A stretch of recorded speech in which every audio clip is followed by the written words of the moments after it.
Salt and comfort ചാനലിലേക്ക് എല്ലാവർക്കും സ്വാഗതം.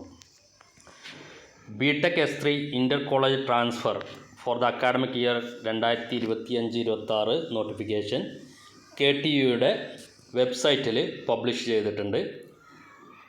ഷെഡ്യൂൾ ഇപ്രകാരമാണ്. സ്റ്റുഡൻസ് ആപ്ലിക്കേഷൻ സബ്മിറ്റ് ചെയ്യലും അതേപോലെ പാരൻറ്റ് കോളേജിൽ നിന്ന് അത് റെക്കമെൻഡ് ചെയ്യാനും അതേപോലെ പുതിയ കോളേജിൽ ജോയിൻ ചെയ്യാനും ഉള്ളൊക്കെ സമയം അത് 23/5/2025 സ്റ്റാർട്ട് ചെയ്യുന്നു.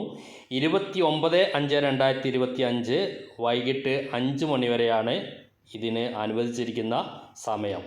ഇത് ഓഫ്ലൈനിലാണ് ചെയ്യേണ്ടത്. അതായത് ട്രാൻസ്ഫർ ഉദ്ദേശിക്കുന്ന കാൻഡിഡേറ്റ് ഏത് കോളേജിലാണോ ഇപ്പോൾ പഠിക്കുന്നത് ആ കോളേജിൽ ട്രാൻസ്ഫർ റിക്വസ്റ്റ് സബ്മിറ്റ് ചെയ്യണം. അവിടെ നിന്ന് ആ കോളേജിലെ പ്രിൻസിപ്പൾ അത് റെക്കമെൻഡ് ചെയ്യാം, റെക്കമെൻഡ് ചെയ്യാതിരിക്കാം. അതായത് ട്രാൻസ്ഫർ റിക്വസ്റ്റ് റെക്കമെൻഡ് ചെയ്യണം എന്ന് യാതൊരു നിർബന്ധമില്ല. പറയുന്നത് KTUയുടെ നിർദ്ദേശം ഇതിൽ തന്നെ പറയുന്നത് നോട്ടിഫിക്കേഷനിൽ പറയുന്നുണ്ട്, റെഗുലേഷനിൽ പറയുന്നുണ്ട് principal may or may not recommend എന്ന് പറയുന്നുണ്ട്. അപ്പോൾ പ്രിൻസിപ്പൽ റെക്കമെൻഡ് ചെയ്ത് കഴിഞ്ഞാൽ ആ ആപ്ലിക്കേഷൻ അടുത്ത കോളേജിൽ recommendation of application by the principal of the parent college, submission of application to the joint college.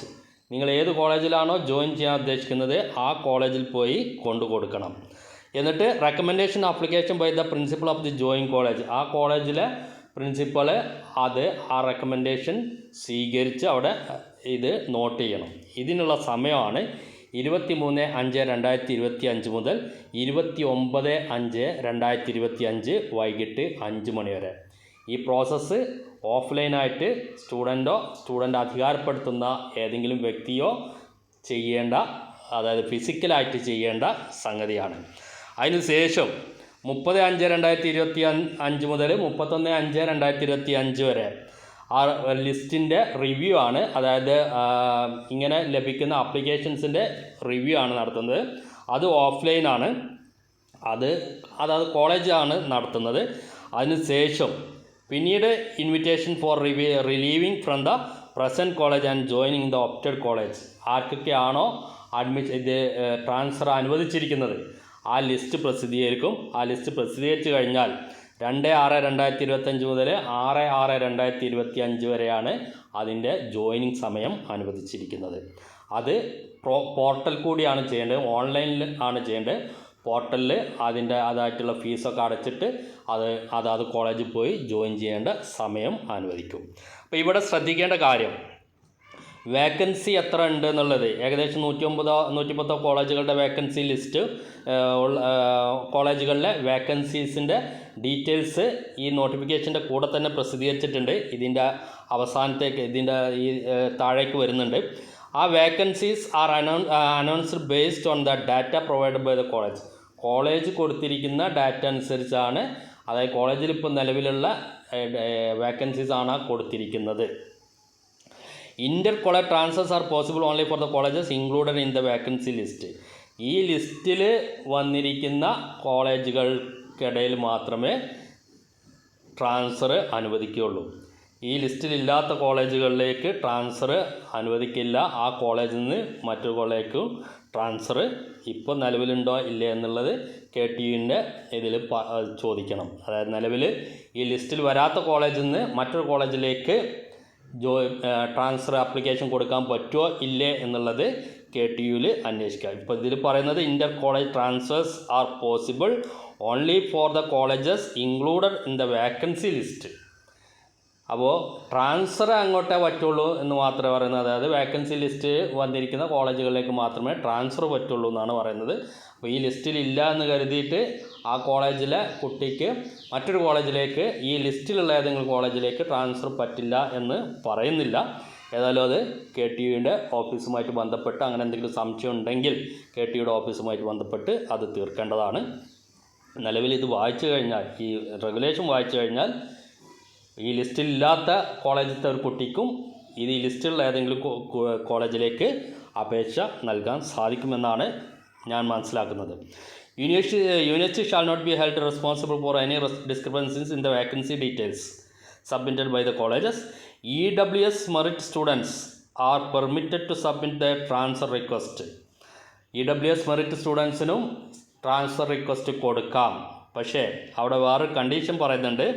they will be converted to the state merit quota upon approval of the transfer.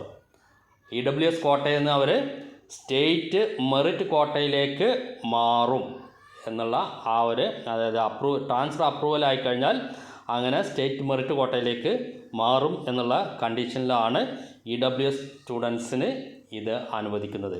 നേരത്തെ EWS സ്റ്റുഡൻസിന് അനുവദിച്ചിരുന്നില്ല, transfer അനുവദിച്ചിരുന്നില്ല. ഇവിടെ EWS സ്റ്റുഡൻസിനും transfer request കൊടുക്കാം എന്നാണ് ഇതിൽ പറയുന്നത്.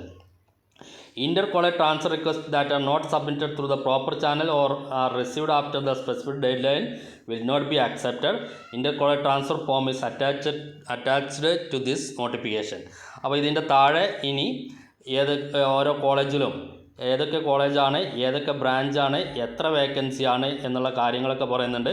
Government engineering college Wayanad, electrical and electronics എഞ്ചിനീയറിംഗിൽ 3 vacancy, mechanical engineering 1 vacancy, civil and environment engineering 1 vacancy. അപ്പോൾ ഇങ്ങനെ ഏതൊക്കെ കോളേജുകളിലാണ് വേക്കൻസി ഉള്ളത് എന്നുള്ളത് ഇവിടെ നോക്കിയിട്ട്, ഈ ലിസ്റ്റിൽ നോക്കിയിട്ട് മനസ്സിലാക്കിയിട്ട് അതിനനുസരിച്ച് അതാത് കോളേജുകളിലേക്ക് ഇത് കൊടുക്കാൻ ശ്രദ്ധിക്കുക.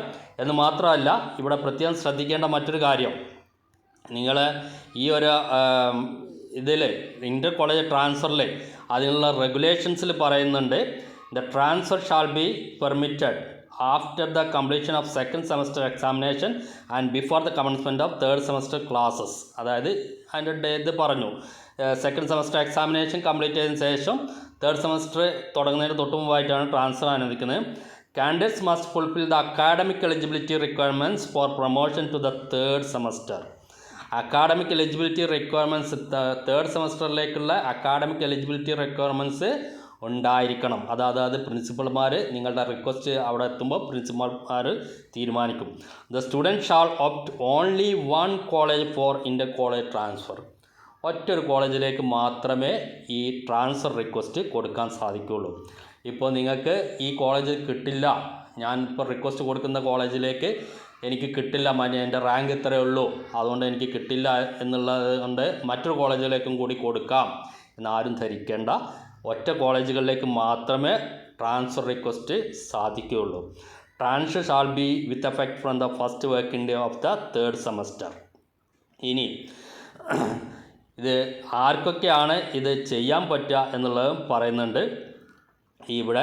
The following category of student shall not be eligible. അപ്പോൾ ഈ പറയുന്ന താഴെ ഇനി പറയാൻ പോകുന്നവർക്ക് ഇത് എലിജിബിൾ അല്ല. ഒന്ന്, government of India nominee. Government of India nominees ആയിട്ടുള്ള സ്റ്റുഡൻസ് കോളേജുകളിലുണ്ടെങ്കിൽ അവർക്ക് ഇൻ്റർ കോളേജ് ട്രാൻസ്ഫർ സാധ്യമല്ല. ലെറ്റ് സ്റ്റുഡൻസ്, ലാറ്റർ എൻട്രി വഴി വന്നിരിക്കുന്ന സ്റ്റുഡൻസിന് ഇൻ്റർ കോളേജ് ട്രാൻസ്ഫർ സാധ്യമല്ല. Students admitted in any supernumerary seats other than EWS അല്ലാതെ ഏതെങ്കിലും സീറ്റുകളിലേക്ക്, സൂപ്പർ ന്യൂമറി സീറ്റുകളിലേക്ക് വന്നിട്ടവരുണ്ടെങ്കിൽ, സൂപ്പർ ന്യൂമറി സീറ്റ് എന്ന് പറഞ്ഞാൽ അവിടെ ആൾറെഡി ഉള്ള സീറ്റിനേക്കാളും അധികമായി അലോട്ട് ചെയ്തിരിക്കുന്ന സീറ്റുകൾ. സാധാരണ 60 ഇൻടേക്ക് എങ്കിൽ അവിടെ EWS എന്ന് പറഞ്ഞാൽ 10% അധിക സംവരണം കൊടുക്കുന്നതുകൊണ്ട് 6 സീറ്റ് അധികം വരുന്നുണ്ട്. അപ്പോൾ 66 സീറ്റ് വരുന്നുണ്ട്. പിന്നെ മറ്റേതെങ്കിലും സൂപ്പർ ന്യൂമറി സീറ്റുകൾ ഇതുപോലെ വരുന്നുണ്ടെങ്കിൽ അങ്ങനെയുള്ളവർക്കും ഈ ഇൻ്റർ കോളേജ് ട്രാൻസ്ഫർ നൽകാൻ സാധ്യമല്ല. EWSന് ഈ വർഷം നൽകാൻ സാധിക്കും എന്നാണ് നേരത്തെ പറഞ്ഞിരിക്കുന്നത്. ഇവിടെയും പറയുന്നത് EWS അല്ലാത്ത സൂപ്പർ ന്യൂമറി സീറ്റുകളിലേക്ക് വന്നവർക്ക് നൽകാൻ പറ്റില്ല എന്നുള്ളതാണ്. Any other category ineligible as per condition for admission prescribed by the government of Kerala or government of India. അപ്പോൾ ഇവിടെ ട്രാൻസ്ഫർ എവിടെ നിന്ന് എങ്ങോട്ടൊക്കെയാണ് പറ്റുക എന്നുള്ളതും കൂടി ഒന്ന് മനസ്സിലാക്കി വെക്കുക. ഗവൺമെൻറ് കോളേജിൽ നിന്ന് ഗവൺമെൻറ് കോളേജുകളിലേക്ക് പറ്റും. അതേപോലെ ഗവൺമെൻറ് കോളേജിൽ നിന്ന് ഗവൺമെൻറ് എയ്ഡഡ് കോളേജുകളിലെ മെറിറ്റ് സീറ്റിലേക്ക് പറ്റും. പ്രത്യേകം ശ്രദ്ധിക്കുക, ഗവൺമെൻറ് കോളേജിൽ നിന്ന് ഗവൺമെൻറ് കോളേജുകളിലേക്കും ഗവൺമെൻറ് കോളേജിൽ നിന്ന് ഗവൺമെൻറ് കോളേജിലെ ഗവൺമെൻറ് എയ്ഡഡ് കോളേജുകളിലെ മെറിറ്റ് സീറ്റിലേക്കും പറ്റും. ഗവൺമെൻറ് കോസ്റ്റ് ഷെയറിംഗ് കോളേജിലെ മെറിറ്റ് ലോവർ ഫീസിൽ നിന്ന് മറ്റൊരു ഗവൺമെൻറ് കോസ്റ്റ് ഷെയറിംഗ് കോളേജിലെ മെറിറ്റ് ലോവർ സീറ്റിലേക്ക് പറ്റും. ഗവൺമെൻറ് കോസ്റ്റ് ഷെയറിംഗ് കോളേജിലെ മെറിറ്റ് ഫുൾ ഫീ സീറ്റിൽ നിന്നും മറ്റൊരു ഗവൺമെൻറ് കോസ്റ്റ് ഷെയറിംഗ് കോളേജിലെ മെറിറ്റ് ഫുൾ ഫീ സീറ്റിലേക്ക് പറ്റും. പ്രൈവറ്റ് സെൽഫ് ഫൈനാൻസിങ് കോളേജുകളിലെ മെറിറ്റ് സീറ്റുകളിലേക്ക് പറ്റും. അവിടേക്ക് മാനേജ്മെൻറ്റ് സീറ്റുകളിലെ അഡ്മിഷൻ എടുത്തവരുണ്ടാവും, അതിൽ ഉള്ളവർക്ക് പറ്റില്ല. പ്രൈവറ്റ് സെൽഫ് ഫൈനാൻസിങ് കോളേജിൽ മാനേജ്മെൻറ്റ് സീറ്റിൽ അഡ്മിഷൻ എടുത്തവർക്ക് പറ്റില്ല എന്നാണ് ഇതിന് മനസ്സിലാകുന്നത്. പ്രൈവറ്റ് സെൽഫ് ഫൈനാൻസിങ് കോളേജിൽ മെറിറ്റ് സീറ്റിൽ നിന്ന് മറ്റൊരു private self financing college merit സീറ്റിലേക്ക് പറ്റും. ഗവൺമെൻറ് കോസ്റ്റ് ഷെയറിംഗ് കോളേജിലെ മെറിറ്റ് ഫുൾ ഫീ സീറ്റിൽ മെറിറ്റ് ലോവർ ഫീ സീറ്റ് മറ്റൊരു ഗവൺമെൻറ് കോസ്റ്റ് ഷെയറിംഗ് കോളേജിലെ മെറിറ്റ് ലോവർ ഫീ സീറ്റിലേക്ക് പറ്റും. ഫുൾ ഫീ സീറ്റിൽ നിന്ന് ലോവർ ഫീ സീറ്റിലേക്ക് പറ്റും എന്നാണ് ഈ വർഷത്തെ ഈ റെഗുലേഷനിൽ പറയുന്നത്. അതേപോലെ മെറിറ്റ് ലോവർ ഫീന്ന് മെറിറ്റ് ഫുൾ ഫീയിലേക്കും പറ്റും.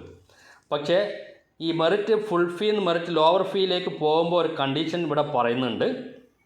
അവിടെ transfer to merit lower fee seat in government cost sharing colleges if the transfer involves moving to a merit lower fee seat the principal of the receiving college must ensure that the transferring students have higher ranks than the first rank student in the merit higher fee category within the same branch at the college. ഉദാഹരണത്തിന് electronics and communication എഞ്ചിനീയറിങ്ങിൽ ഇപ്പോൾ ഉള്ള ഏറ്റവും highest rank ആയിട്ടുള്ള കുട്ടിയേക്കാളും ഉയർന്ന റാങ്കുകാരനായിരിക്കണം അങ്ങോട്ട് വരുന്ന lower ഫീ സീറ്റിലേക്ക് വരുന്ന കുട്ടി എന്നാണ് പറയുന്നത്.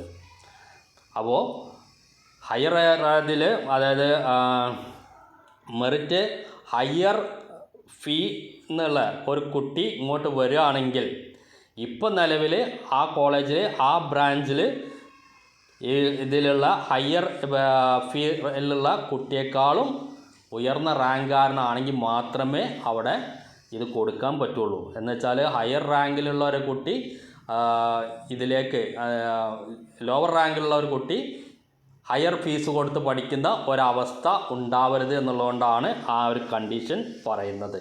അത് പ്രത്യേകം മനസ്സിലാക്കുക. അത് തന്നെ within the if this criteria is not met such students will only be consider for admission under the merit high fee category. അപ്പോൾ ആ കണ്ടീഷൻ ഇല്ല എങ്കിൽ, അതായത് മെറിറ്റ് ഹൈ ഫീയിലെ ഇലക്ട്രോണിക്സ് ആൻഡ് കമ്മ്യൂണിക്കേഷൻ എഞ്ചിനീയറിംഗിലെ മെറിറ്റ് ഹൈ ഫീയിലെ ഏറ്റവും ടോപ്പ് റാങ്ക് 10,000 ആണെങ്കിൽ അങ്ങോട്ട് മറ്റൊരു കോളേജിൽ നിന്ന് മെറിറ്റ് ഹൈ ഫീയിൽ പഠിക്കുന്ന ഒരു കോളേജ് ഈ കോളേജിലെ ലോവർ ഫീയിലേക്ക് ആപ്ലിക്കേഷൻ കൊടുക്കുകയാണ്, ഇത് ട്രാൻസ്ഫർ ആപ്ലിക്കേഷൻ കൊടുക്കുകയാണെങ്കിൽ അവൻ്റെ റാങ്ക് 10,000 താഴെ ആയിരിക്കണം. അതായത് 9,999 അതൊന്ന് താഴോട്ടുള്ള ഏതെങ്കിലും റാങ്കുള്ളവന് മാത്രമേ അങ്ങനെ കൊടുക്കാൻ സാധിക്കുകയുള്ളൂ എന്നുള്ളതാണ് ഇതിന്ന് മനസ്സിലാക്കേണ്ടത്. അപ്പോൾ ഇത്രയും കാര്യങ്ങളാണ് ഈ ഇതിൽ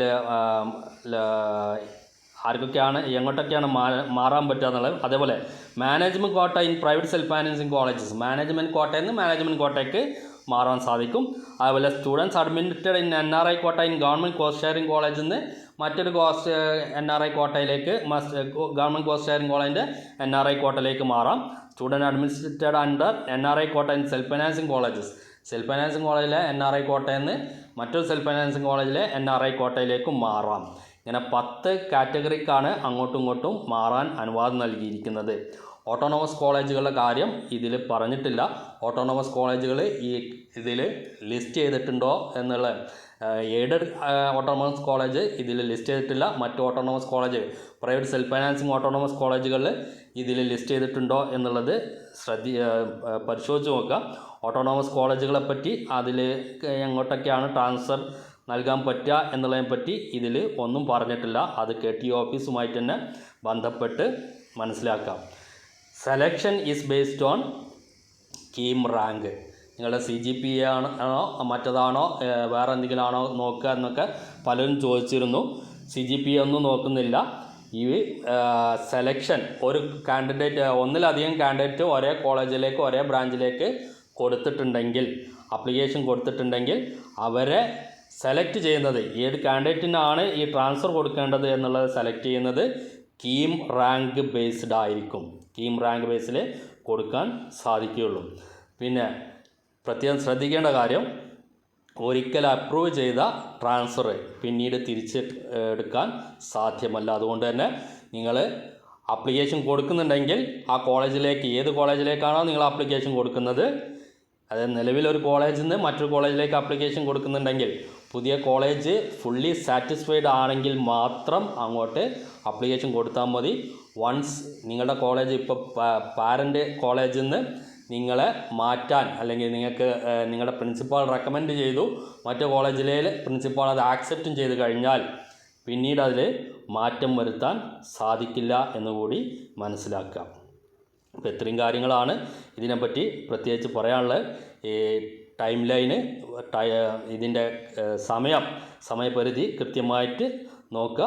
അതേപോലെ പ്രൊസീജിയറും ഇവിടെ കൃത്യമായിട്ട് പറയുന്നുണ്ട് എന്തൊക്കെയാണ് ചെയ്യേണ്ടതെന്നുള്ളത്. ഇതിൽ സ്റ്റുഡൻറ്റ് ചെയ്യേണ്ട കാര്യങ്ങൾ ആദ്യം പറഞ്ഞ ആ ഡേറ്റിനുള്ളിൽ നിങ്ങൾ ആ കോളേജിൽ ആപ്ലിക്കേഷൻ കൊടുക്കുക.